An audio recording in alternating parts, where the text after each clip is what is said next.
जी तो प्यारे भाई और बहनों, आप सबका स्वागत है आज की क्लास में।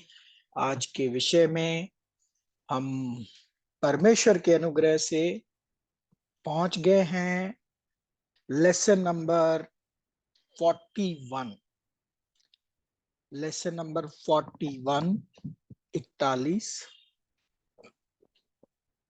The secret of the new creature, नई सृष्टि का रहस्य। The secret of the new creature, नई सृष्टि का रहस्य। प्यारे भाइयों और बहनों, आज हमने जो विषय लिया है पढ़ाई के लिए, ये एक मसीही के लिए, सच्चे मसीही के लिए बहुत खास विषय है। खास करके वो मसीह जो प्रभु यीशु मसीह का पीछा करना चाहते हैं, जो प्रभु यीशु मसीह के कदमों पर चलना चाहते हैं, उन सब मसीहियों के लिए ये विषय बहुत बहुत बहुत महत्वपूर्ण है। हाँ, ये विषय है नई सृष्टि का विषय। ये विषय है उन लोगों के लिए जो प्रभु के चेले कहलाते हैं या क्रिश्चियन, सच्चे मसीह कहलाते हैं। तो इस विषय के बारे में पढ़ने के लिए हम चलेंगे आज के हमारे पहले वचन में, गलातियों 6 अध्याय 15वां वचन। गलातियों 6:15। क्योंकि ना खतना और ना खतना रहित कुछ है, परंतु नई सृष्टि महत्वपूर्ण है। क्योंकि न खतना और न खतना रहित कुछ है, परंतु नई सृष्टि महत्वपूर्ण है।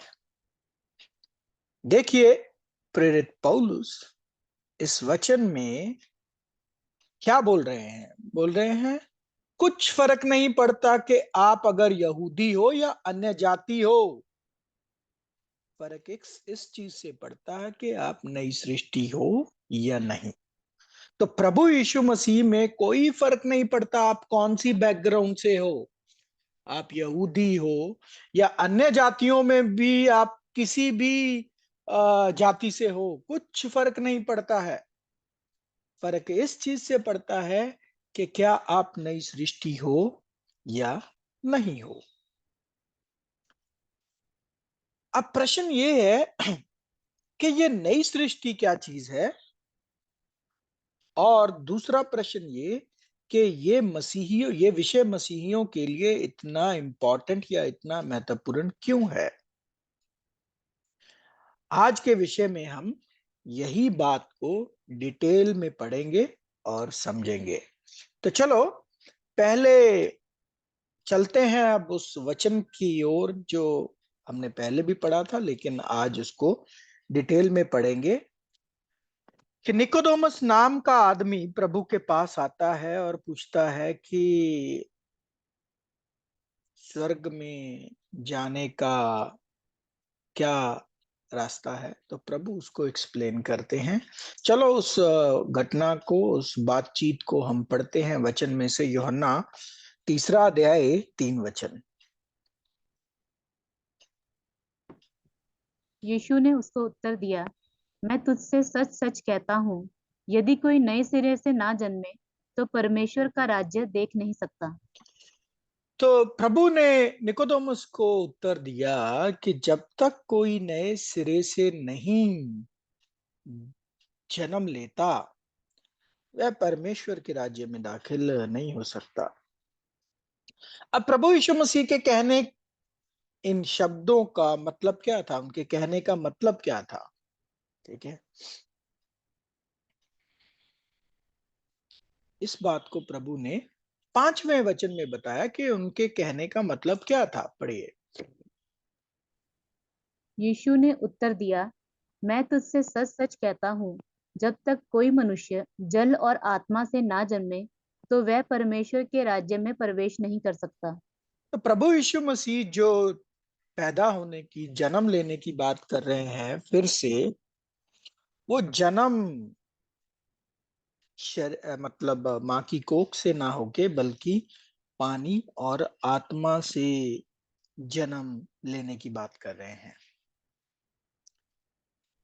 अगर कोई पानी या आत्मा से जन्म नहीं लेता, तो प्रभु बोलते वो परमेश्वर के राज्य में दाखिल नहीं हो सकता। अब इसका मतलब क्या है? इसका मतलब जाने बिना एक मुहिम चली, बॉर्न अगेन मूवमेंट। एक मूवमेंट का नाम हुआ बॉर्न अगेन, और उसको पेंटिकॉस्टल ने उसको बड़ा क्या किया, बड़ा उसको अ, प्रसिद्ध किया। क्या थी वो पेंटिकॉस्टल मूवमेंट? पेंटिकॉस्टल मूवमेंट में ये बॉर्न अगेन क्या था, कि आपने भी सुना होगा कभी किसी से ये question, are you born again? क्या तुमने दोबारा से जन्म ले लिया है? कभी सुना किसी ने ये? ऐसा कोई क्वेश्चन आपसे कभी किसी ने किया हो कि क्या तुमने दोबारा से जन्म ले लिया, are you born again?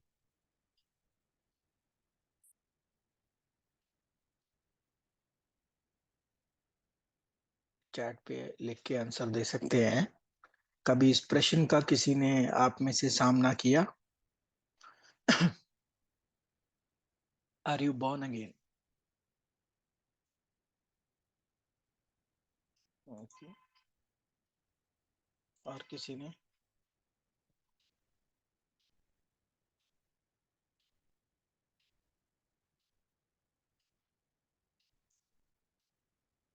Okay. तो ये बॉर्न अगेन क्या होता है ना? बॉर्न अगेन, ये पेंटिकोस्टल मूवमेंट ने ये कहां से शब्द लिए? उन्होंने प्रभु के इन शब्दों से ही ये प्रश्न बनाया, क्या तुम दोबारा से जन्म ले चुके?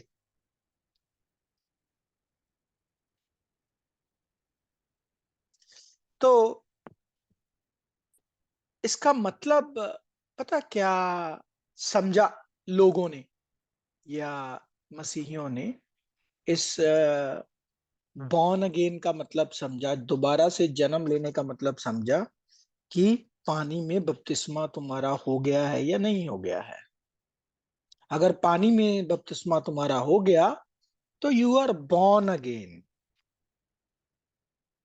ठीक है। परंतु प्रभु के वचनों को ध्यान से देखो।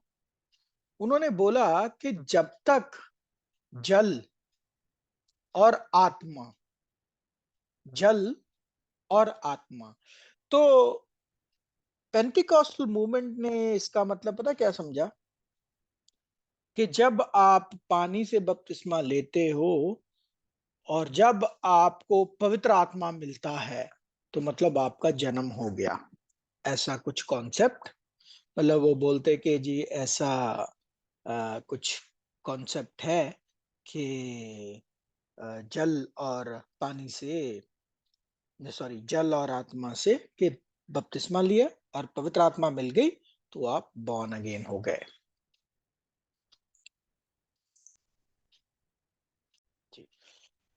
तो प्रभु के कहने का अर्थ जो है, लिटरल भाषा में लेके इसका अर्थ ये निकाला गया कि पानी से और आत्मा से जन्माए जाने का मतलब है पानी में बपतिस्मा, और आत्मा से जब जन्म आपका उस दिन हो जाएगा जिस दिन आपको अन्य भाषा का वरदान मिल जाएगा। अभी आप लोगों को कितनों को अन्य भाषा का वरदान है, मुझे बताएंगे जरा?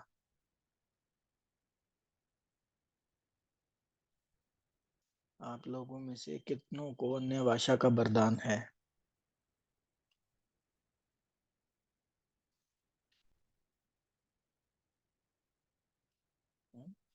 चैट पे लिख के भेजिए जरा। मैं भी जानना चाहता हूँ आप लोगों में से कितने लोगों को अन्य भाषा का वरदान है।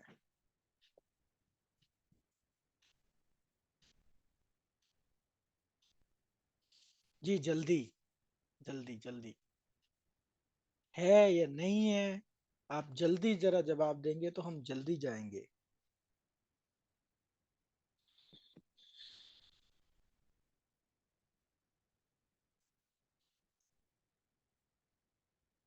ओके, सारथी जी आपको अन्य भाषा का वरदान है?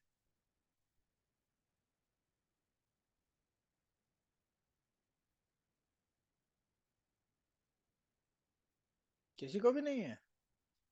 अरे, तो फिर तुम लोगों का कैसे जन्म हो गया? सही वो बॉर्न अगेन कैसे हो गया? चलिए आगे बढ़ते हैं। तो क्या ये मतलब है प्रभु के कहने का जो पेंटिकॉस्टल मूवमेंट ने समझा और जिसके चलते उन्होंने एक बॉर्न अगेन मूवमेंट चलाई कि लोगों को बपतिस्मा दो और लोग अन्य भाषा का वरदान प्राप्त करेंगे और उस दिन उनका आत्मा में जन्म हो जाएगा? जी, ऐसा तो बिल्कुल नहीं है। प्रभु के कहने का ऐसा बिल्कुल मतलब नहीं था, और ना ही जो पेंटिकॉस्टल मूवमेंट ने समझा वैसा कुछ था। अब इस बात को कैसे वैलिडेट करें? वचन पढ़ते हैं एक आगे, यूहन्ना 3:8, थोड़ा 3 वचन आगे चल के प्रभु ने क्या बोला, पढ़िए जरा। हवा जिधर चाहती है उधर चलती है और तू उसकी आवाज सुनता है, परंतु नहीं जानता कि वह कहाँ से आती और किधर को जाती है। जो कोई आत्मा से जन्मा है वह ऐसा ही है। हवा, देखो, जिसका जन्म जो है आत्मा से हो जाए, और प्रभु ने बोला जल और आत्मा के जन्म हुए बिना कोई परमेश्वर के राज्य में दाखिल नहीं हो सकता। और किस कैसे पता चले कि अगर किसी का ऐसा जन्म हो गया या नहीं? तो प्रभु बोलते हैं जैसे हवा किधर से आती है किधर को जाती है ना? सिर्फ उसकी आवाज पता चलती है, लेकिन पता नहीं है कौन सी डायरेक्शन से आई है। ऐसे ही हर कोई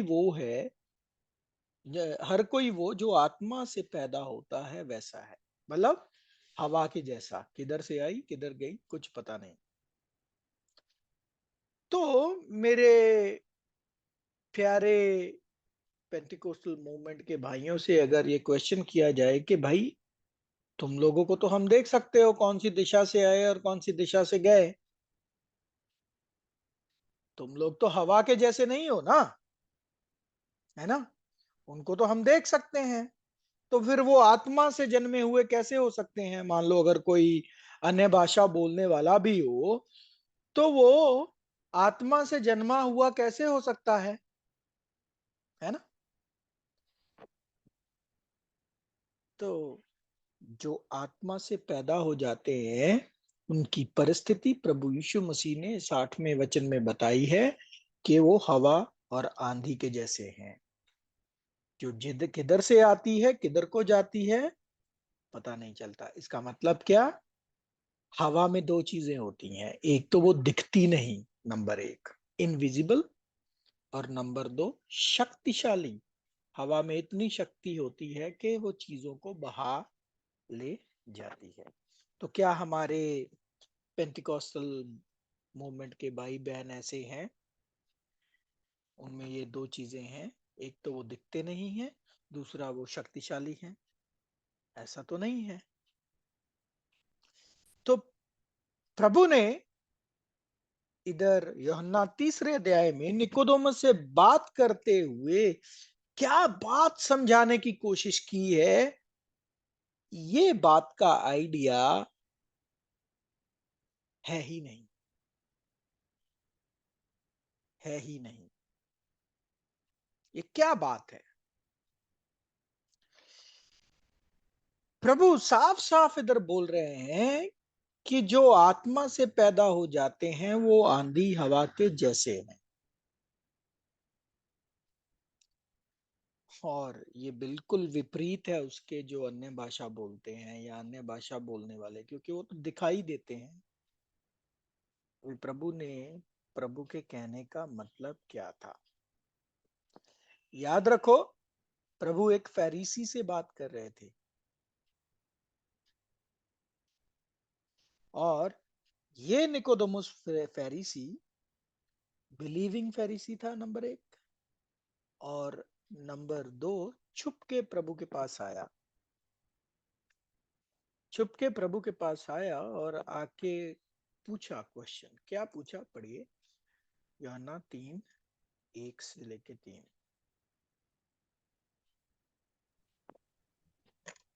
फरीसियों में से निकोदेमुस नाम का एक मनुष्य था, जो यहूदियों का सरदार था। उसने रात को यीशु के पास आकर उससे कहा, हे रब्बी, हम जानते हैं कि तू परमेश्वर की ओर से गुरु होकर आया है, क्योंकि कोई इन चिन्हों को जो तू दिखाता है, यदि परमेश्वर उसके साथ ना हो तो नहीं दिखा सकता।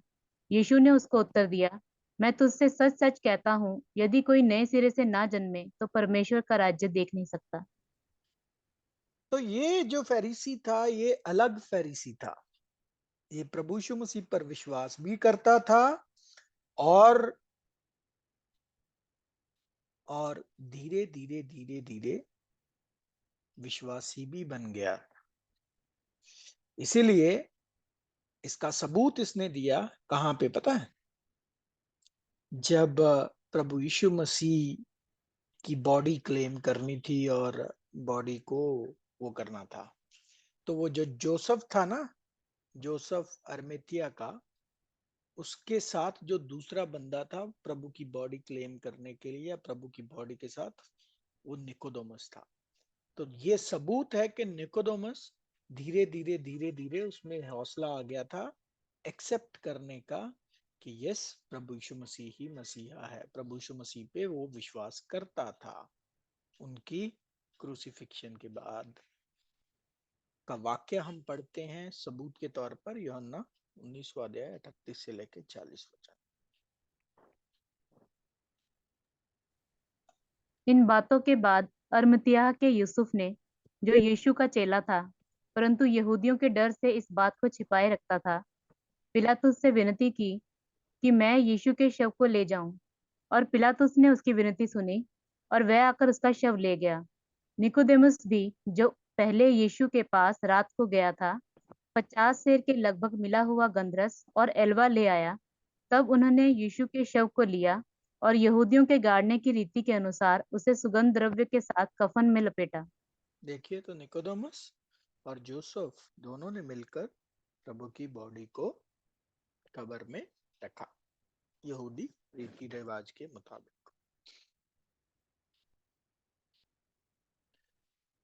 तो वापस चलते हैं, जो प्रभु ने इधर बोला निकोदेमुस को, कि मैं तुझसे सच सच कहता हूं, यदि कोई नए सिरे से ना जन्मे तो परमेश्वर का राज्य नहीं देख सकते। तो निकोदेमुस ने आगे क्वेश्चन किया। क्या क्वेश्चन किया? पढ़ ले।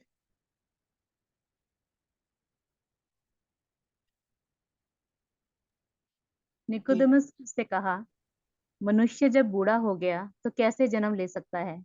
क्या वह अपनी माता के गर्भ में दूसरी बार प्रवेश करके जन्म ले सकता है?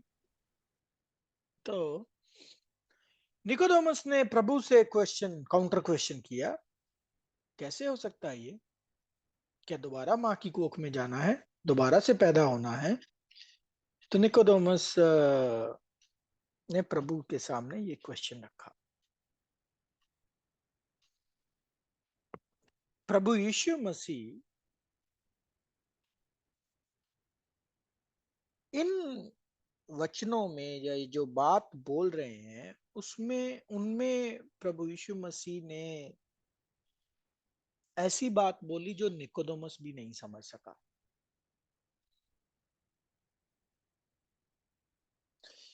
प्रभु यीशु मसीह बिल्कुल इधर एक नए जन्म की बात कर रहे हैं, एक नई शुरुआत की बात कर रहे हैं, एक नए बर्थ प्रोसेस की बात, मतलब जन्म की प्रक्रिया के बारे में बात कर रहे हैं। तो जो प्रभु ने ये जो शब्द बोला ना, ये born, how can be a man, how can a man be born. इधर भी अगर आप पढ़ो तो इधर प्रभु ने बोला, जो सॉरी 3:1 का 3 में बॉर्न, ये जो बॉर्न शब्द है, ये ग्रीक भाषा का एक शब्द है, जेनाओ। जेनाओ, GENNAO, जिसका मतलब होता है to beget, to be born और ब्रिंग फोर्थ। तो ये देखिए, जन्म होना और जन्म का की प्रक्रिया में बहुत फर्क है। कैसे फर्क है, इस बात को हम समझने की कोशिश करते हैं। ये बहुत बड़ा एक कॉन्सेप्ट है, इसको हमें समझना होगा। क्या है कॉन्सेप्ट? देखो, एक जन्म की प्रक्रिया, जो मनुष्य के जन्म की प्रक्रिया है, ठीक है, वो शुरू होती है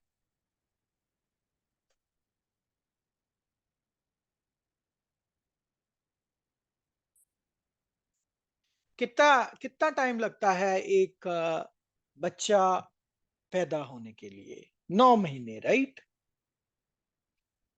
9 महीने का समय है ना।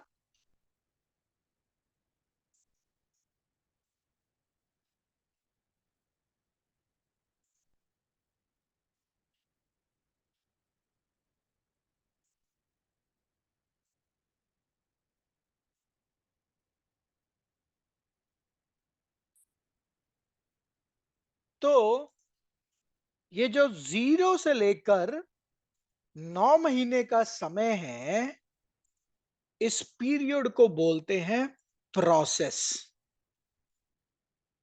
कौन सा प्रोसेस? Birth process. तो प्रभु ने इधर इस पूरे प्रोसेस की बात की है। यूहन्ना 3:3 में निकोदेमुस को बताते हुए प्रभु ने एक बर्थ प्रोसेस की बात की है, ठीक है। उस बर्थ प्रोसेस में एक शुरुआत है और एक कंप्लीशन है। क्या हम ये बोल सकते हैं, ठीक है, क्या हम ये बोल सकते हैं कि जिस दिन मां की कोख में वो बीज गया,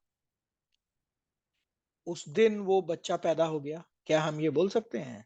जन्म हो गया, क्या हम बोल सकते हैं इस स्टेज पर? हम बोल सकते हैं जन्म हो गया? आंसर दीजिए लिखकर।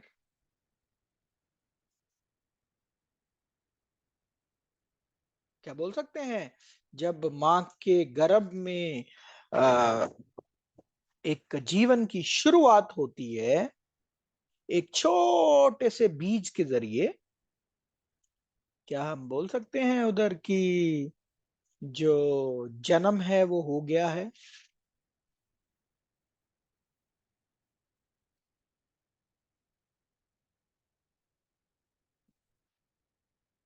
बोल सकते हैं ऐसा क्या, कि जन्म हो गया? जिस इस स्टेज पर, इस स्टेज पर, इस स्टेज पर, इस स्टेज पर, इस स्टेज पर, इस स्टेज पर, इस स्टेज पर, इधर, इधर, क्या बोल सकते हैं इधर इतने तक के जन्म हो गया?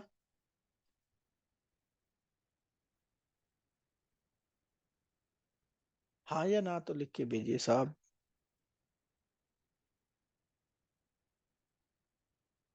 बोल सकते हैं ऐसा?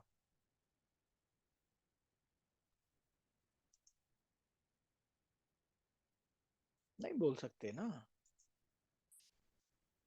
जब 9 महीने पूरे हो जाएंगे, बच्चा माँ की कोख से बाहर आ जाएगा, तब बोलेंगे जन्म हो गया। सही? पैदा हो गया, राइट। और इस 9 महीने के पीरियड में बच्चे की ग्रोथ होती है। कैसे शुरू होता है? एक बच्चा ऐसे शुरू होता है, एक छोटी सी शुरुआत, बीज के रूप में एक डॉट, फिर वो बढ़ता है, डॉट जो है वो बढ़ता है, मतलब ग्रोथ होती है, बढ़ोतरी होती है। जैसे जैसे महीने बीतते हैं वैसे वैसे बच्चे की बढ़ोतरी होती है। आपको पता है सबसे पहले जब माँ की कोख में बीज जाता है और सबसे पहले कौन सा अंग तैयार होता है बच्चे का? सबसे पहला पहला अंग जो बच्चे का तैयार होता है कौन सा होता है, पता है? माँ की कोख में वो जब बीज जो है वो शेप लेनी शुरू करता है तो सबसे पहले क्या चीज बनती है? दिल। दिल बनता है, फिर धीरे धीरे धीरे धीरे बाकी अंग बनते हैं। इस तरीके से इस जन्म की प्रक्रिया की एक शुरुआत होती है और धीरे धीरे धीरे धीरे धीरे बढ़ोतरी बढ़ोतरी बढ़ोतरी, दिल बना, फिर ऐसे बाकी अंग बनते बनते बनते बनते बनते बनते बनते बनते 9 महीने का समय लग लग जाता है। और 9 महीने के समय के बाद, जन्म होने से पहले, बच्चा पूरी तरह तैयार हो जाता है और वो रेडी हो जाता है माँ की कोख से बाहर आने के लिए। और जब वो पैदा हो जाता है, जब वो पैदा हो जाता है उसको बोलते हैं कि ये पैदा हो गया, ये जन्म हो गया। ठीक है। तो इसीलिए बिगेटल और बिगॉटन में फर्क होता है। दो शब्द होते हैं, एक बिगेटल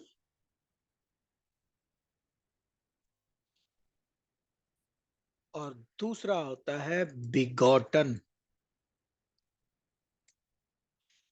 बिगेटल का मतलब जन्म की, इसको बोलो आप बिगिनिंग, जन्म होने के सिलसिले में पढ़ना। और बिगॉटन का मतलब पैदा हो जाना।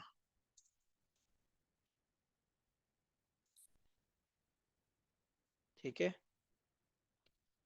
तो प्रभु क्या बोल रहे थे इधर तीसरे वचन में? अब चलो ये बात समझने के लिए कि जब तक कोई इस प्रक्रिया में नहीं पड़ता है ना, इस प्रक्रिया में नहीं पड़ता, ये देखिए जिनाव शब्द भी प्रेजेंटेशन में है। और ये है शुरुआत और ये है फाइनल डेस्टिनी। तो प्रभु बोल रहे हैं जब तक कोई इस प्रक्रिया में नहीं पड़ता परमेश्वर के राज्य में दाखिल ही नहीं हो सकता। तो कहने का मतलब सिंपल भाषा में, मसीही जीवन, मसीही जीवन एक प्रक्रिया है जो शुरू होती है और जिसका एंड होता है। और उसकी तुलना प्रभु ने बर्थ प्रोसेस के साथ की है, जन्म के प्रक्रिया के साथ की है। समझ में आया? अब इस जन्म की, जिसकी हम बात कर रहे हैं, नई सृष्टि, इस जन्म की शुरुआत होती है पानी के साथ, यानी बपतिस्मे के साथ, और इसका अंत होता है आत्मा से जन्माए जाने। मतलब जब आप इस प्रक्रिया में से निकलकर तैयार हो जाएंगे तो आपका जन्म होगा। और वो जन्म पता कैसा होगा? आत्मा में, आपको आत्मिक शरीर मिलेगा, आपको आत्मिक बॉडी मिलेगी, आप आत्मिक होगे, आप शारीरिक नहीं होगे, आप शारीरिक आंखों से दिखने वाले नहीं होंगे।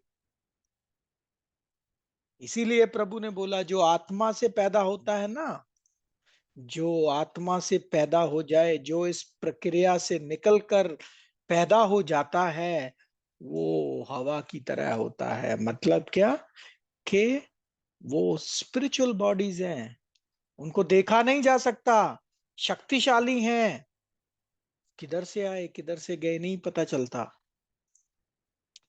तो ये नई सृष्टि, ये प्रभु यीशु मसीह में जीवन, स्वर्ग में राज्य में जाने के जीवन की एक प्रक्रिया है। और वो प्रक्रिया क्या है? पानी से शुरू होती है और चल के चलती है किधर तक? पैदा होने तक। पानी से यानी बपतिस्मा, बपतिस्मे से इस प्रक्रिया में, इस जन्म में हम पढ़ते हैं, और मृत्यु जब हमारी हो जाती है, और मृत्यु के बाद हमें अगर वो शरीर मिल जाए तो हम पैदा हो जाएंगे। लेकिन ध्यान रखिए, कब पैदा होंगे? मृत्यु के बाद। मरना जरूरी है, ठीक है। अब ये बपतिस्मा जिसकी प्रभु ने बात की, और वो बपतिस्मा जो यूहन्ना बपतिस्मा देने वाला दे रहा था, उसमें अंतर है। उसमें क्या है? अंतर है। जो यूहन्ना बपतिस्मा देने वाला दे रहा था, जिसको निकोदेमुस भी लेकर बैठा हुआ था, वो था पछतावे का बपतिस्मा, तौबा का बपतिस्मा, है ना। लेकिन ये जो बपतिस्मा है, प्रभु बोल रहे हैं, जो मसीही बपतिस्मा है, वो अलग चीज है। वो अलग चीज है। उसका गहरा और गहरा मतलब है। जो पानी प्रभु ने बोला, पानी से जन्म होना, उसका और गहरा मतलब है। क्या है? इसको समझने के लिए हम समझेंगे, चलेंगे एक वचन में, तीतस, उसका 5वां वचन, तीतस का 5 जी।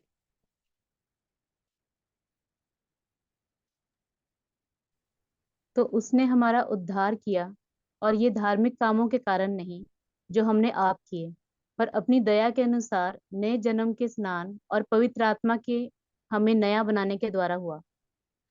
तो ये क्या है? He saved us by the washing of regeneration. See, He saved us by the washing of regeneration. तो इधर ये कौन से स्नान की बात हो रही है? ये पानी के स्नान की बात नहीं हो रही है, ये और कोई पानी है जिसकी बात हो रही है। और वो पानी हम पढ़ेंगे, क्या है? प्रकाशित वाक्य 22वां अध्याय 17वां वचन। और आत्मा और दुल्हन दोनों कहती हैं आ, और सुनने वाला भी कहे आ। और जो प्यासा हो वह आए, और जो कोई चाहे वह जीवन का जल सेंत मेंत ले। जीवन का जल सेंत मेंत ले, मुफ्त में ले ले। ये जो प्रभु ने बात बोली ना, पानी, ये खाली लिटरल पानी नहीं कि पानी में आपने डुबकी लगा ली और हो गया आपका जन्म का सिलसिला शुरू। नहीं नहीं नहीं नहीं नहीं नहीं नहीं नहीं, नहीं।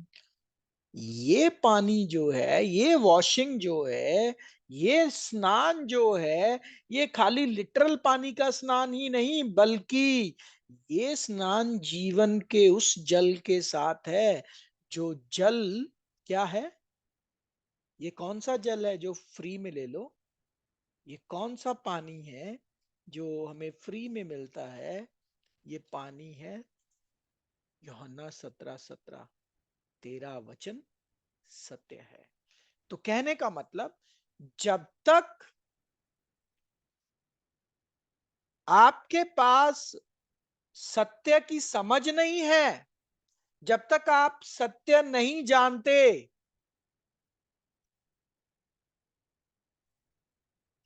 सत्य जाने बिना अगर आप डुबकी लगाते हैं, वो एक बार क्या 1000 बार लगा लो, तब भी आप जन्म के सिलसिले में पढ़ ही नहीं सकते। आप उस प्रक्रिया में पड़े ही नहीं जिस प्रक्रिया की बात प्रभु ने बोली। क्या बोली? जब तक कोई जल और आत्मा से न पैदा हो जाए, न जन्मे, वो परमेश्वर के राज्य में दाखिल नहीं हो सकता। तो अगर आप ने बिना सत्य जाने जो कुछ भी आज तक किया, आप अपने आप को मसीह कहलाते हैं, आपने 2 बार लिया, 4 बार लिया, 10 बार लिया, डजंट मैटर, आपका अभी वो जन्म का सिलसिला शुरू ही नहीं हुआ। जन्म का सिलसिले की शुरुआत तब होती है जब आपको असली पानी मिलता है। और वो पानी, ये जो लिटरल पानी जो आप पीते या जिससे नहाते, वो नहीं, बल्कि असली पानी वो है परमेश्वर का वचन। जब तक आपके पास परमेश्वर के वचन का सत्य नहीं पहुंचता, तब तक आप कभी उस जन्म के सिलसिले में पढ़ ही नहीं सकते। क्लियर? इधर किसी को कोई डाउट या कोई क्वेश्चन हो? अगर डाउट या क्वेश्चन है तो देख लो, ये याकूब 1 का 18 वचन में पढ़ लीजिए साफ साफ। उसने अपनी ही इच्छा से हमें सत्य के वचन के द्वारा उत्पन्न किया, ताकि हम उसकी सृष्टि किए हुए प्राणियों के बीच पहले फल के समान हों। देखिए, ये जो जन्म है ना, ये सत्य के वचन से होता है। अब सत्य के वचन का मतलब ये नहीं कि आपने घर में बाइबल रख ली तो आपने सीधी सीधी बाइबल पढ़ ली और प्रभु पे विश्वास कर रहे हो, नहीं। सत्य की वचन की समझ जिसे परमेश्वर देते हैं, उन्हें चुनते हैं सृष्टियों में से पहले फल होने के लिए। अगर आपके पास सत्य नहीं है, तो ये आशा भूल जाओ कि कभी आप प्रभु की कलीसिया के मेंबर बन सकते हो। ये आशा भूल जाओ कि आप कभी परमेश्वर के स्वर्ग राज्य में दाखिल हो सकते हो, यानी स्वर्ग जा सकते हो। ये संभव ही नहीं। और 99% या 99.99% मसीहियों को इस बात का इल्म या समझ ही नहीं है। ठीक है, दोबारा से पढ़ लो, पहला पत्रस 1 का 23 वचन, कि ये जन्म जो है, ये खाली पानी का जन्म नहीं है, ये किसी और चीज के साथ, एक बीज के साथ। वो बीज क्या है? पढ़ ले। क्योंकि तुमने नाशवान नहीं पर अविनाशी बीज से परमेश्वर के जीवते और सदा ठहरने वाले वचन के द्वारा नया जन्म पाया है। ये जन्म जो है ना, ये परमेश्वर के जीवते और सदा ठहरने वाले वचन के बीज के साथ होता है। तो ये जो बिगेटल है या जन्म का सिलसिला है, ये जो पानी है, ये पानी है परमेश्वर का वचन। परमेश्वर के वचन, सत्य वचन के साथ इस जीवन, इस जन्म की शुरुआत होती है। और परमेश्वर आपको पवित्र आत्मा देते हैं, पवित्र आत्मा बढ़ाते हैं, फिर आपकी उस जन्म के सिलसिले में पढ़कर बढ़ोतरी होती है, बढ़ोतरी होती है, बढ़ते रहते हैं, बढ़ते रहते हैं। एक दिन आता है जब आप पूरी तरह तैयार हो गए हैं, जन्म होने के लिए रेडी हैं, तो आप इस शरीर को छोड़ते हैं और उधर आपको एक नया शरीर मिलता है जो अविनाशी होता है। जिस दिन वो मिल जाए, उस दिन कोई पैदा हो जाएगा आत्मा से।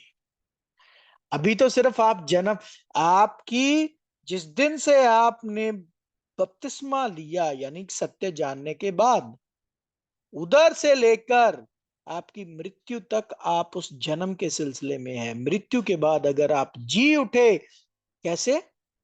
वो शरीर में जो हमारे प्रभु के पास है, जो हमारे पिता के पास है, अगर वो शरीर में जी उठे तो मतलब पैदा हो गए। वो शरीर में अगर आप जी उठे तो पैदा हो गए। अब ये भी बात ध्यान रखो कि मां की कोख में बीज पड़ जाए जब, तो इसका मतलब ये नहीं कि गारंटी नहीं है कि उस बच्चे ने पैदा ही होना है, क्योंकि वो बच्चा गिर सकता है, वो बच्चा की बढ़ोतरी अच्छी नहीं हो सकती है, वो बच्चा प्री मेच्योर डिलीवरी हो सकती है, वो बच्चा पैदा होते ही मर सकता है। बहुत सारी चीजें रहती है ना। सेम चीज एप्लीकेबल हियर। आपने सत्य जान लिया, आपने बपतिस्मा ले लिया, आपके जन्म की शुरुआत हो गई, डजंट मीन कि आप पैदा भी हो जाएंगे। पैदा होना निर्भर इस पर करेगा कि इसको खुराक कैसी मिली। क्या बच्चे को पौष्टिक भोजन मिला? क्या वो बच्चा जो माँ की कोख में है, उसको उसकी नरिशमेंट अच्छी हुई? क्या उसकी बढ़ोतरी अच्छी हुई? क्या अपंग तो नहीं है वो? क्या उसके में कोई कमी तो नहीं है? ये सब निर्भर करता है उस बर्थ, उस प्रक्रिया के दौरान 0 से 9 महीने की जिसकी हम बात कर रहे हैं। तो प्यारे भाई और बहनों, ये जो पानी है जिससे ये जन्म की शुरुआत होती है वो है सत्य। फिर से पढ़ लो, 2 कुरिन्थियों 1 अध्याय 22 वचन। जिसने हम पर छाप भी कर दी है और बयाने में आत्मा को हमारे मनों में दिया। तो स्टैंप लग जाती है, छाप, सीलिंग। परमेश्वर सील करते हैं आप पे, स्टैंप लगा देते हैं कि भाई ये नई सृष्टि है, ये उस जन्म के सिलसिले में पड़ गया है। पवित्र आत्मा के बिना इन बातों को समझना असंभव है, असंभव है। तो साफ साफ हम पढ़ते हैं 1 कुरिन्थियों 2 अध्याय 14 वचन। परंतु शारीरिक मनुष्य परमेश्वर की आत्मा की बातें ग्रहण नहीं करता, क्योंकि वे उसकी दृष्टि में मूर्खता की बातें हैं, और ना वे उन्हें जान सकता है, क्योंकि उनकी जांच आत्मिक रीति से होती है। शारीरिक मनुष्य इन बातों को नहीं समझ सकता। आप भी अभी जो सुन रहे हैं, मुझे पता नहीं आप लोगों में से कितनों को समझ आ रहा है, कितनों को नहीं। लेकिन जिनको नहीं समझ आ रहा है वो ये बात समझ लें कि वो अभी शारीरिक ही हैं, क्योंकि परमेश्वर की पवित्र आत्मा के बिना इन बातों को समझा नहीं जा सकता है। ये बातें भेजे में घुसती नहीं है। और जो परमेश्वर के जन्म के सिलसिले में पड़ जाते हैं, जिनको परमेश्वर छाप दे देते हैं, जिनके ऊपर छाप लगा देते हैं, वो क्या बन जाते हैं? नई सृष्टि। अब नई सृष्टि समझे क्या है? नई सृष्टि का मतलब ये सृष्टि न आज से पहले कभी थी नहीं। ये बिल्कुल नई सृष्टि है। जो परमेश्वर ने 7 दिन में जो रचना की ना, बहुत सारियां सृष्टियां बनाईया, लेकिन ये जो बन रही है ये बिल्कुल नई है। ये पहले कभी नहीं थी। ये सृष्टि बिल्कुल नई है। ऐसी सृष्टि पहले नहीं बनाई गई। समझो जरा, देखो इस बात को गहरे तरीके से समझने की कोशिश करो कि नाम क्या दिया परमेश्वर ने? नई सृष्टि। ये नई सृष्टि है। ये कोई ऐसी वैसी सृष्टि नहीं है जो पहले कभी बनाई गई थी। नहीं नहीं नहीं नहीं नहीं, ये बिल्कुल नई सृष्टि। और जो नई सृष्टि होती है ना, वो क्या होता है उसमें वचन में पढ़ते, 2 कुरिन्थियों 5 अध्याय 17 वचन।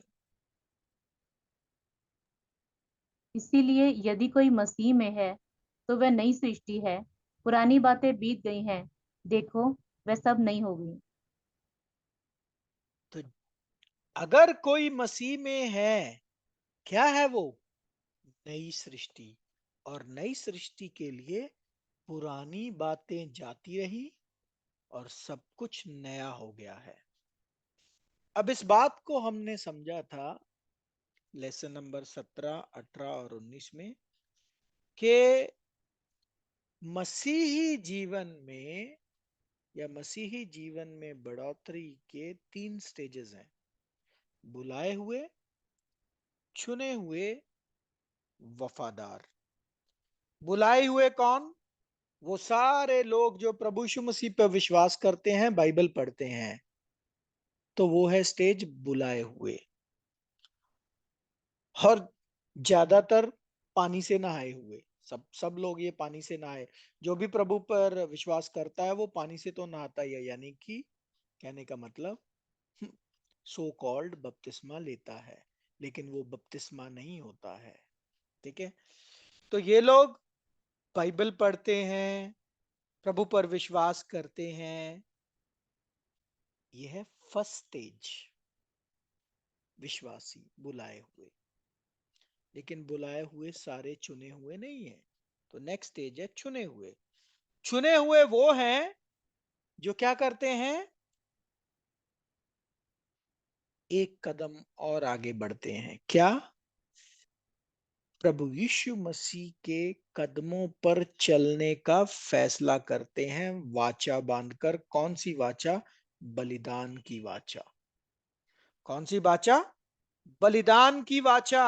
और ये ऐसे ही भावुक होकर ये फैसला नहीं लेते, ये फैसला लेते हैं सत्य जानकर, सत्यों की गहराइयों जानकर। और तीसरा ग्रुप है वफादार। वफादार वही जो मैंने बोला आपको, जन्म के सिलसिले में तो पढ़ गए, लेकिन गारंटी थोड़ी है कि आप पैदा हो जाएंगे। इसका मतलब क्या? कि क्या आप जिस दिन से आपने वाचा बांधी और जिस दिन आप इस पृथ्वी से रवाना हो गए, यानी कि आपकी मृत्यु हो गई, तब तक आप कौन सी कैटेगरी में आते हो? वफादार कैटेगरी में आते हो या बेवफा कैटेगरी में आते हो? वफादार होते हो तो बन जाओगे नई सृष्टियां, बन जाओगे 1,44,000, बन जाओगे प्रभु की दुल्हन, बन जाओगे, प्राप्त करोगे ईश्वरीय स्वभाव। और अगर बेवफा निकले तो फिर तो बड़ी भीड़। और अगर आप बिल्कुल ही बदतर हो गए, इतने इतने बदतर हो गए कि पाप पाप का रास्ता दोबारा से पकड़ लिया सत्य जानकर, तो दूसरी मौत। फिर पैदा ही नहीं होंगे कभी, किसी भी लेवल पर ही पैदा नहीं होंगे। ठीक है। तो इसलिए वो विश्वासी जो प्रभु का फॉलोअर बनता है, वाचा बांधकर, अपनी सलीब हर रोज उठाकर प्रभु के पीछे चलता है और बन जाता है प्रभु की कॉपी, बलिदान के करने के लिए, परमेश्वर की इच्छा पूरी करने के लिए कर देता है अपने जीवन की कुर्बानी, वो बन जाएंगे वफादार। अब ये जो नई सृष्टियां है ना, ये नई सृष्टियां आदम का वंश नहीं कहलाएंगी, क्योंकि अब ये मनुष्य नहीं रहेंगे। जब ये पैदा हो जाएंगे ना, ये रेस ही अलग होगी, ये सृष्टि ही अलग होगी। ये प्राप्त करेंगे नए शरीर। कैसे शरीर? जैसा परमेश्वर का और जैसा प्रभु यीशु मसीह का शरीर है। लेकिन परमेश्वर ने एक जबरदस्त टेस्ट रखा है हमारे लिए। क्या पता? जिस दिन हम वाचा बांधते हैं, समर्पण करते हैं, परमेश्वर वो नई सृष्टि का माइंड, मन, हमें हमारे पुराने शरीर में दे देते हैं। क्या? हमारे पुराने शरीर में एक नया मन आता है जिसका नाम है नई सृष्टि, और वो आत्मिक मन है। ये नई सृष्टि जो है ये आत्मिक है, ये स्वर्गीय है। ये मन हमारे अंदर है। अब हमारे इस गिरे हुए शरीर के अंदर, नाशवान शरीर के अंदर दो मन है, एक पुराना और एक नया। पुराना और नया। और इसी शरीर के अंदर ये मन जो है ना, इसकी बढ़ोतरी होनी है। क्या होनी है? बढ़ोतरी। बढ़ोतरी कैसे होनी है? वैसे ही जैसे मैंने आपको जन्म की प्रक्रिया बताई। शुरुआत एक छोटा सा डॉट, लेकिन बढ़ते बढ़ते बढ़ते बढ़ते बढ़ते बढ़ते बड़ा बड़ा बड़ा बड़ा बड़ा बड़ा इसने होना है। और ये माइंड, पता है ये नया मन कैसा बनना है? कैसा बनना है ये नया मन? पढ़ते हैं पहला कुरिन्थियों दूसरा अध्याय 16वां वचन। क्योंकि प्रभु का मन किसने जाना है कि उसे सिखाए, परंतु हम में मसीह का मन है। हम में मसीह का मन है, ये है नई सृष्टि। हम जो पुराने इंसान हैं, जो अजय है, या कोई भी है जिसने वाचा बांधी है, वाचा बांधने के बाद आप सबको मिल जाएगा एक नया मन। और वो नया मन किसका? मसीह का। लेकिन वो बहुत छोटा होगा। अब उसको बढ़ाने की जिम्मेदारी आपकी है, उसकी ग्रोथ की जिम्मेदारी आपकी है। उसकी ग्रोथ के लिए आपको उसको पौष्टिक आहार देना पड़ेगा, उसको प्रॉपर विटामिन, उसको प्रॉपर मिनरल, उसको प्रॉपर चीजें पहुंचनी चाहिए, जैसे बच्चे को माँ के खाने के भोजन के जरिए पहुंचती हैं। ऐसे ही नई सृष्टियों को भी फीड कर, नई सृष्टि को भी आपके अंदर जो है फीड करना पड़ेगा, उसको भोजन पहुंचाना पड़ेगा, और पौष्टिक भोजन। और वो पौष्टिक भोजन क्या है? वचन। भोजन का मतलब वचन। और अल्टीमेटली जो एंड गोल होगा, जो नई सृष्टि बोले जो तैयार हो गई, पढ़कर कैसी होनी चाहिए? पढ़ लीजिए रोमियो 8:29। मतलब ये जो मन आपको दिया है परमेश्वर ने, ये बढ़ते बढ़ते बढ़ते बढ़ते कैसा होना चाहिए? पढ़ लो कैसा होना चाहिए। क्योंकि जिन्हें उसने पहले से जान लिया है, उन्हें पहले से ठहराया भी है कि उसके पुत्र के स्वरूप में हो, ताकि वह बहुत भाइयों में पहलौठा ठहरे। पुत्र के स्वरूप, इमेज ऑफ द सन। हर एक नई सृष्टि, हर एक 1,44,000 का मेंबर, प्रभु की शरीर का मेंबर, प्रभु की कलीसिया का मेंबर प्रभु यीशु मसीह की कॉपी होगा। फोटो कॉपी, समझते हैं ना?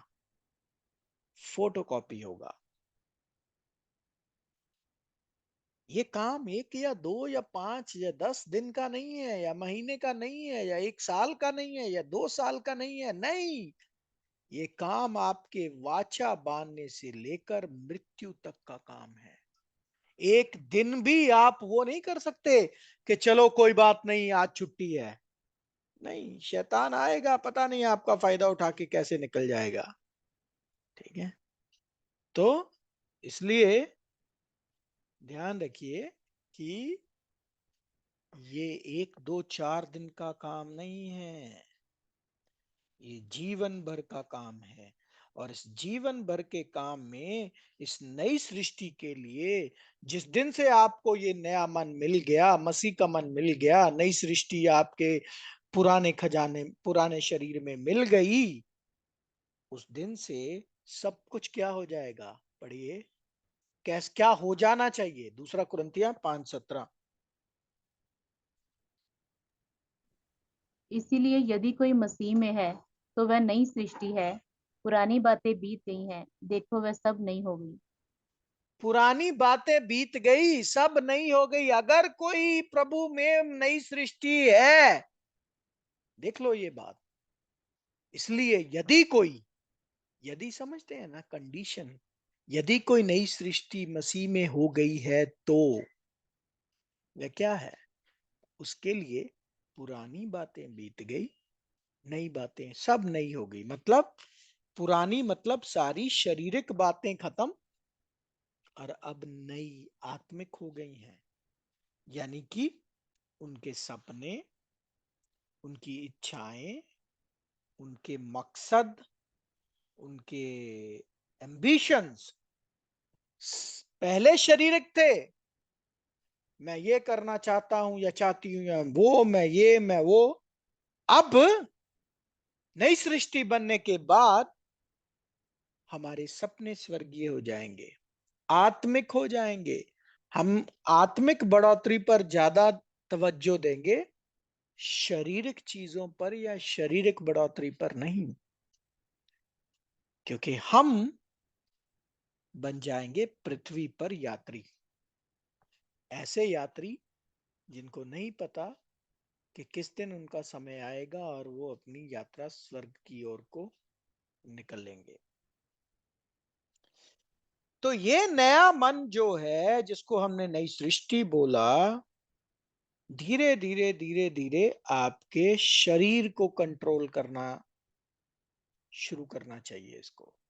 ये जो नया मन, कौन सा मन है ये? मसीह का मन, नई सृष्टि जिसे हम बोल रहे हैं। ये नई सृष्टि आपके शरीर को कंट्रोल करने चाहिए। पढ़िए कुलोसियों 3 अध्याय 9 और 10 वचन। एक दूसरे से झूठ मत बोलो, क्योंकि तुमने पुराने मनुष्य तब को उसके कामों समेत उतार डाला है और नए मनुष्य तब को पहन लिया है, जो अपने सृजनहार के स्वरूप के अनुसार ज्ञान प्राप्त करने के लिए नया बनता जाता है। तो एक पुराना इंसान और एक नया इंसान। पुराना इंसान, नया इंसान। पुराना इंसान वही शारीरिक, पापी, दुष्ट, बुरे बुरे काम करने वाला, पृथ्वी की इच्छाएं रखने वाला। तो पृथ्वी का इंसान वो, उसके अंदर पृथ्वी का मन है। लेकिन ये एक नया इंसान, नया मनुष्य तब आपके अंदर आ गया है, जो स्वर्गीय है, जो स्पिरिचुअल है, जो आत्मिक चीजों पर ज्यादा महत्व देता है, आत्मिक चीजों की ओर ज्यादा झुकाव है। ज्यादा क्या मतलब? पूरा आत्मिक चीजों के लिए झुकाव है इस नए मन के अंदर। ठीक है। और इस परिस्थिति पर अगर कोई पहुंच जाता है तो उसके अंदर अब दो इंसान है। अगर कोई इस जन्म के सिलसिले में पड़ जाता है, उसके अंदर अब दो इंसान है। एक तो पुराना इंसान, पुराना मनुष्य तब, एक नया मनुष्य तब। पुराना मनुष्य तब वही शारीरिक धरती वाला, और नया मनुष्य तब नया मन, जो स्पिरिचुअल है, जो आत्मिक है। और ये दोनों मनुष्य तब, ये जो दोनों चीज, दोनों मन है ना, अल्टीमेटली ये दो मन है, एक पुराना मन, एक नया मन।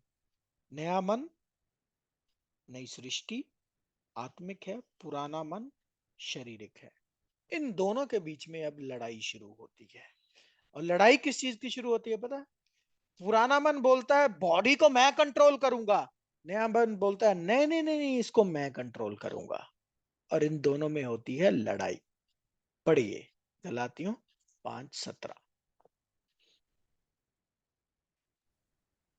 क्योंकि शरीर आत्मा के विरोध में और आत्मा शरीर के विरोध में लालसा करता है, और ये एक दूसरे के विरोधी हैं, इसीलिए कि जो तुम करना चाहते हो वह ना करने पाओ। तो ये एक दूसरे के विरोधी है। मतलब ये दोनों मन एक दूसरे के विरुद्ध हैं। पुराना मन बोलता है ये कर, नया मन बोलता है नहीं यार तू स्पिरिचुअल है, अब तू क्यों करेगा ये? तो स्पिरिचुअल नए पुराने मन को रिजेक्ट करता है। नया मन बोलता है चल क्लास करते हैं, चल आत्मिक कुछ पढ़ते हैं, कुछ बाइबल पढ़ते हैं।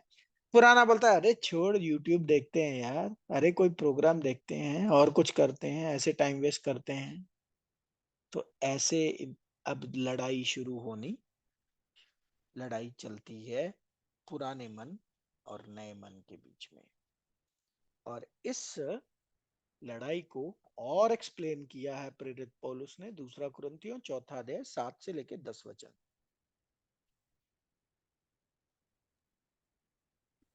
परंतु हमारे पास ये धन मिट्टी के बर्तनों में रखा है देखिए, कि परंतु हमारे पास ये धन कौन सा है पता है?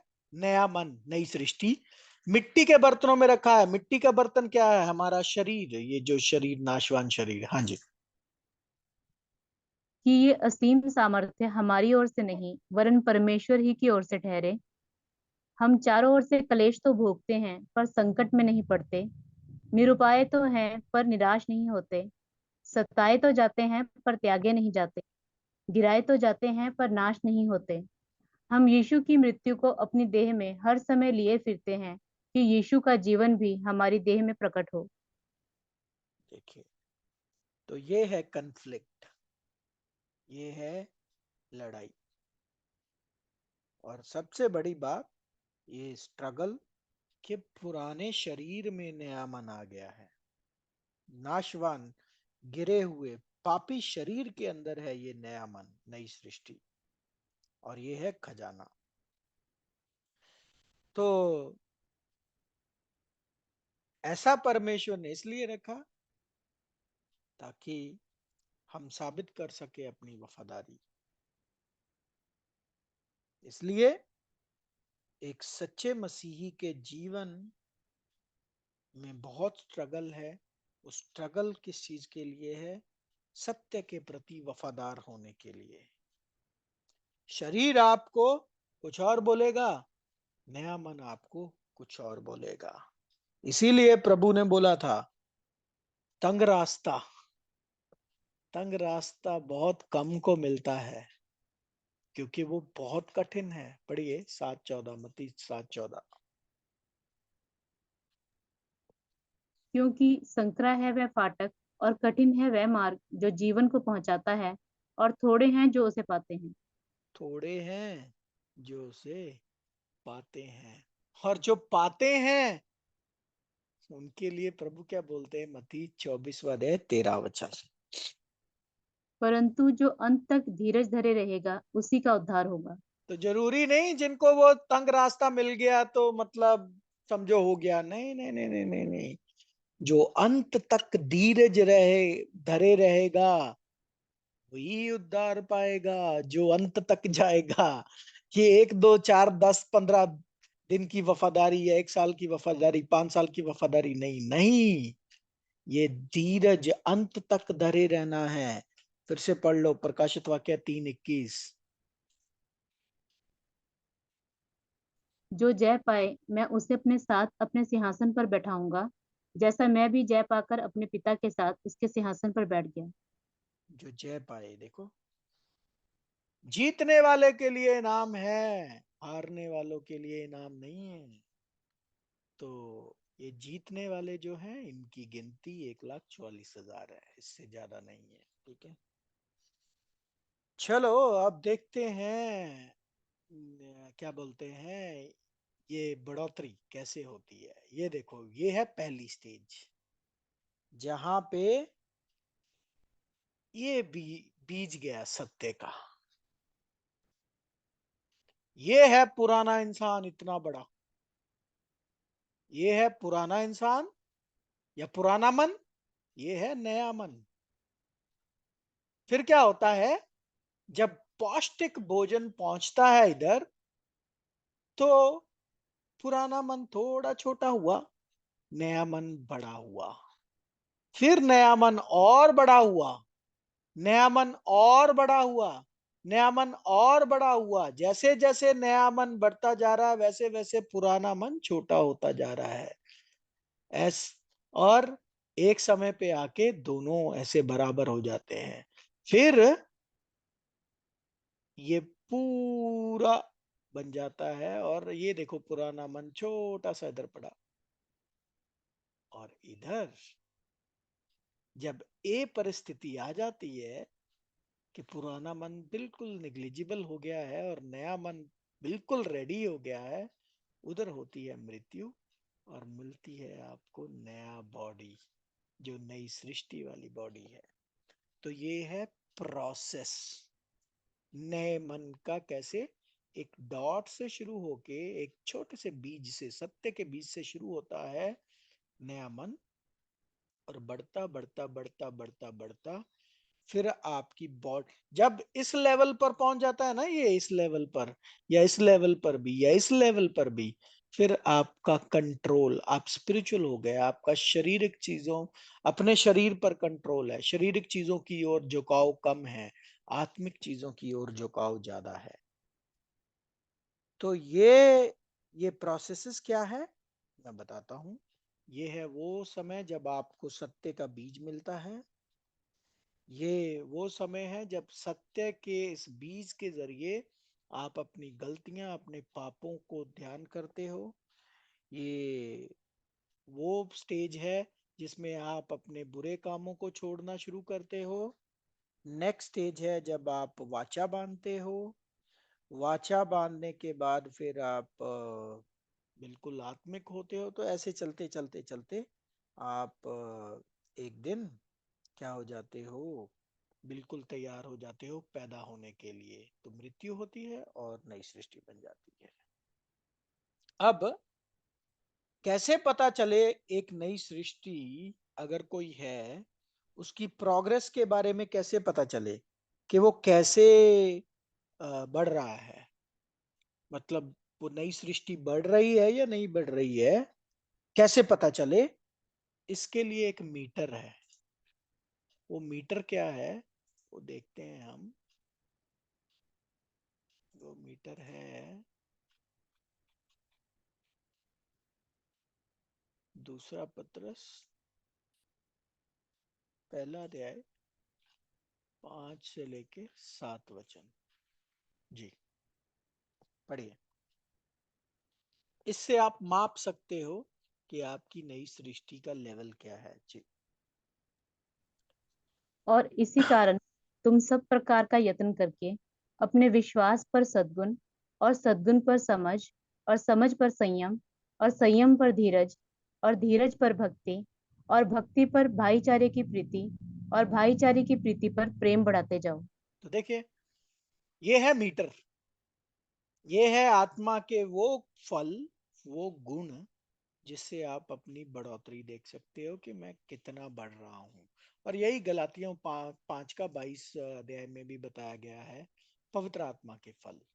अगर आपके अंदर पवित्र आत्मा के फल दिखने शुरू हो गए हैं, तो इसका मतलब आपकी बढ़ोतरी अच्छी हो रही है। और ये होगा कैसे? पौष्टिक भोजन खाकर, और वो पौष्टिक भोजन है परमेश्वर का वचन। तो ये वचन कहाँ मिलता है? उस तंबू की क्लास को याद करो। ये पड़ा है इधर, मन्ना का टेबल, यहाँ से हर हफ्ते याचक लोग खाया करते थे।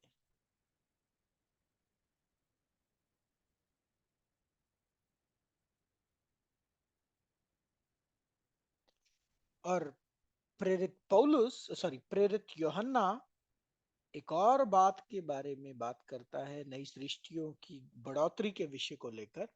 क्या बात करता है? पहला यूहन्ना 5वां अध्याय 1 वचन। जिसका ये विश्वास है कि यीशु ही मसीह है, वह परमेश्वर से उत्पन्न हुआ है, और जो कोई उत्पन्न करने वाले से प्रेम रखता है, वह उससे भी प्रेम रखता है जो उससे उत्पन्न हुआ है। तो देखो, ये बहुत बड़ी बात है, ये भाईचारे के प्रेम की बात बोली है कि बोलो अगर तुम लोग मानते हो कि प्रभु यीशु मसीह परमेश्वर से है, तो, और अगर आप प्रभु यीशु मसीह से प्रेम रखते हो क्योंकि वो परमेश्वर से पैदा हुए हैं, तो आप उससे भी प्रेम रखोगे जो जो क्या बोले, आ, जो उससे उत्पन्न हुआ। तो मतलब, कहने का मतलब, सारी नई सृष्टियों के साथ प्रेम, यानी कि सारे भाई बहन जो इस जन्म की प्रक्रिया में पड़ चुके हैं, उन सब के साथ प्रेम रखना। सिंपल शब्दों में भाईचारे का प्रेम, भाई भाइयों जैसा प्रेम। और ये काम जो है ना, नई सृष्टियों का काम, ये नई सृष्टि का काम आप या मैं नहीं चलाते, ये प्रोजेक्ट परमेश्वर का है, और इस प्रोजेक्ट को परमेश्वर ही पूरा करेंगे जी। फिलिपियों 1 अध्याय 6 वचन।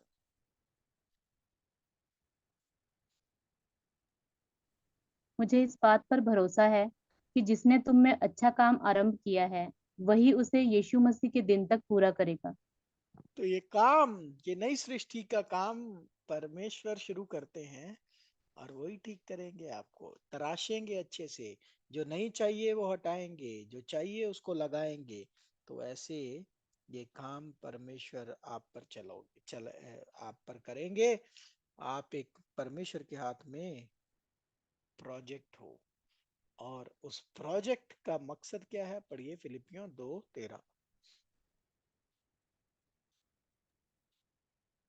क्योंकि परमेश्वर ही है जिसने अपनी सुइच्छा निमित्त तुम्हारे मन में इच्छा और काम दोनों बातों के करने का प्रभाव डाला है। तो परमेश्वर डालेगा आपके मन में ये बात। जिनके मन में परमेश्वर ये बात डालते हैं, उनको एक जिम्मेदारी सौंपते हैं कि वो उनकी इच्छा को पूरा करें। ठीक है। तो कैसे डालेंगे परमेश्वर आपके अंदर ये बात? अपना वचन और अपनी शक्ति देकर, पवित्र आत्मा देकर। ठीक है। और देखो, पढ़ो पहला कुरिन्थियों 5:42 और 44 में, कि देखो, ये जो बीज बोया गया, ये जो खजाना शरीर में डाला गया, लेकिन जब इसको जिलाया जाएगा ये स्पिरिचुअल बॉडी में होगा। पढ़िए पहला कुरिन्थियों 15 अध्याय 42 से लेके 44। मुर्दों का जी उठना भी ऐसा ही है। शरीर नाशवान दशा में बोया जाता है और अविनाशी रूप में जी उठता है। शरीर नाशवान दशा में बोया जाता है, और अविनाशी परिस्थिति में जी उठेगा। मतलब बोया गया तो नाशवान शरीर में था, लेकिन उठा अविनाशी। अविनाशी मतलब परमेश्वर जैसा स्वभाव जी। वह अनादर के साथ बोया जाता है और तेज के साथ जी उठता है। निर्बलता के साथ बोया जाता है और सामर्थ्य के साथ जी उठता है। स्वाभाविक देह बोई जाती है और आत्मिक देह जी उठती है। जबकि स्वाभाविक देह है तो आत्मिक देह भी है। देखिए, तो इसमें क्या बोला? वो अनादर के साथ, मतलब आप में हो सकता है आपको बेइज्जती का सामना करना पड़ता हो, या आप निर्बल हो, आप में कोई अच्छी चीज ना हो। उधर बो देते हैं परमेश्वर ये बीज, और जिस दिन जी उठेंगे तेज और सामर्थ के साथ। तो परमेश्वर इस संसार के मूर्खों को चुनते हैं। हम वो मूर्ख हैं जिनको परमेश्वर ने चुना। परमेश्वर का धन्यवाद। और आगे पढ़ते हैं इस जन्म के सिलसिले के बारे में, कि ये बर्थ प्रोसेस है क्या, 52 से लेके 53। और ये क्षण भर में पलक मारते ही अंतिम तुरही फूंकते ही होगा। क्योंकि तुरही फूंकी जाएगी और मुर्दे अविनाशी दशा में उठाए जाएंगे और हम बदल जाएंगे। क्योंकि अवश्य है कि वह नाशवान देह अविनाश को पहन ले और ये मरण हार देह अमरता को पहन ले। यस। तो यहाँ पे हम क्या समझ रहे हैं कि स्पिरिचुअल बॉडीज हैं। नए मन के लिए स्पिरिचुअल बॉडीज हैं। नया मन हमेशा इस नाशवान देह में नहीं रहेगा। नए मन को मिल जाएगी अमरता, स्पिरिचुअल बॉडी जो स्वर्ग में रहती है। और ये आंख झपकते होगा, ऐसे ऐसे इधर मृत्यु हुई और उधर वो शरीर मिला। मतलब आंख झपकते, इधर आंख बंद, उधर आंख खुली। ये कब होगा? तुरी फूकते ही। ये तुरी फूकते का मतलब क्या है? पहला तो सुनुकिया 4:16-17। क्योंकि प्रभु आप ही स्वर्ग से उतरेगा। उस समय ललकार और प्रधान दूत का शब्द सुनाई देगा और परमेश्वर की तुरही फूकी जाएगी। और जो मसीह में मरे हैं वह पहले जी उठेंगे। तब हम जो जीवित और बचे रहेंगे उनके साथ बादलों पर उठा लिए जाएंगे कि हवा में प्रभु से मिले, और इस रीति से हम सदा प्रभु के साथ रहेंगे। ये कब होगा? कलीसिया कब जी उठेगी? प्रभु के दूसरे आगमन पर। और दूसरे आगमन से शुरू हो जाएगा पहले पुनरुत्थान का काम। पहले पुनरुत्थान में पहले मसीह में मुर्दे जो हैं वो जी उठेंगे। यस, सारी नई सृष्टियां को इंतजार करना पड़ेगा पैदा होने के लिए प्रभु यीशु मसीह के दूसरे आगमन का। तो मतलब, कहने का मतलब, मान लो पौलुस, पतरस, ये सारे नई सृष्टियां हैं, मर गए, लेकिन प्रभु के दूसरे आगमन तक वेट करेंगे पैदा होने के लिए, क्योंकि वो शरीर, उनको आत्मिक शरीर मिलेंगे प्रभु के दूसरे आगमन के साथ। कलीसिया का जी उठना होगा प्रभु के दूसरे आगमन के साथ। कैसे होंगे पता नहीं, कैसे होंगे, लेकिन यूहन्ना बोलता है जैसे भी होंगे देख लो कैसे होंगे। पढ़िए। हे प्रियो, अब हम परमेश्वर की संतान हैं, और अब तक ये प्रकट नहीं हुआ कि हम क्या कुछ होंगे। इतना जानते हैं कि जब यीशु मसीह प्रकट होगा तो हम भी उसके समान होंगे, क्योंकि हम उसको वैसा ही देखेंगे जैसा वह है। तो देखो, नहीं बता सकते कि भाई कैसे होंगे, लेकिन इतना पता है जैसे हमारे प्रभु यीशु मसीह हैं वैसे जरूर होंगे। और वो प्रभु यीशु मसीह क्या है पता है? जो बोला ना यूहन्ना 3:8 में, हवा किधर से आती है किधर को जाती है कुछ पता नहीं। सेम चीज, कॉपी प्रभु यीशु मसीह की। तो प्यारे भाइयों और बहनों, आज का जो विषय था वो था नई सृष्टियों के बारे में। उस बात के बारे में जो प्रभु ने निकोदेमुस को बोली कि बॉर्न अगेन क्रिश्चियन का मतलब क्या होता है। उसका मतलब होता है कि हमारा ये जन्म का सिलसिला शुरू होता है बपतिस्मे के साथ, सत्य के नॉलेज के साथ, और खत्म हो जाएगा अगर हम वफादार होकर पर्दे के उस पार जी उठे, अगर हमें वो स्पिरिचुअल बॉडी मिल गई। और ये नई सृष्टियां कौन है? ये नई सृष्टियां हैं 1,44,000 प्रभु यीशु मसीह की कलीसिया के मेंबर। और ये सृष्टि ऐसी है जो ना तो पहले कभी थी और ना इसके बाद कोई होगी।